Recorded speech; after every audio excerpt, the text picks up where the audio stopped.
തകർച്ചാ ഭീഷണിയിൽ Kunissery bus കാത്തിരിപ്പ് കേന്ദ്രം. യാത്രക്കാർ ആശങ്കയിൽ.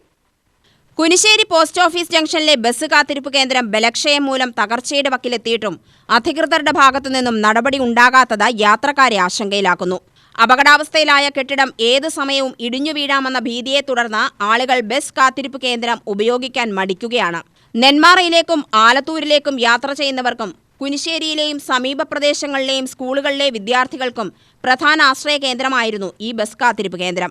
എന്നാൽ കാലപ്പഴക്കവും അറ്റകുറ്റപ്പണികളുടെ അഭാവവും മൂലം കെട്ടിടം പൂർണ്ണമായും ജീർണാവസ്ഥയിലായിരിക്കുകയാണ്. ബസ് കാത്തിരിക്കാൻ ആളുകൾ എത്താത്തതിനാൽ കേന്ദ്രം ഇപ്പോൾ മാലിന്യം നിറഞ്ഞ നിലയിലാണ്. കെട്ടിടത്തിൽ മാലിന്യങ്ങൾ കെട്ടിക്കിടക്കുന്നതും ദുർഗന്ധമുയരുന്നതും യാത്രക്കാർക്ക് കൂടുതൽ ബുദ്ധിമുട്ടുണ്ടാക്കുന്നു. യാത്രക്കാരുടെ സൗകര്യത്തിനായി നിർമ്മിച്ച കാത്തിരിപ്പ് കേന്ദ്രം നിലവിൽ സിനിമാ പോസ്റ്ററുകൾ ഒട്ടിക്കുന്നതിനും ഇരുചക്ര വാഹനങ്ങൾക്ക് പാർക്ക് ചെയ്യുന്നതിനുമുള്ള സ്ഥലമായി മാത്രം മാറിയിരിക്കുകയാണ്. മഴക്കാലത്ത് വിദ്യാർത്ഥികളും വയോധികരും ഉൾപ്പെടെയുള്ള യാത്രക്കാർ ഏറെ ദുരിതമാണ് അനുഭവിക്കുന്നത്. മഴയും വെയിലും ഒഴിവാക്കാൻ സുരക്ഷിതമായ ഇടമില്ലാത്തതിനാൽ പലരും റോഡരികിൽ നിന്നാണ് ബസ് കയറുന്നത്.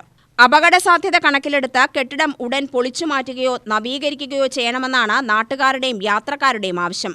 പൊതുജനങ്ങളുടെ സുരക്ഷ മുൻനിർത്തി ബന്ധപ്പെട്ട തദ്ദേശ സ്ഥാപനങ്ങളും അധികാരികളും അടിയന്തര ഇടപെടൽ നടത്തണമെന്ന് പ്രദേശവാസികൾ ആവശ്യപ്പെട്ടു.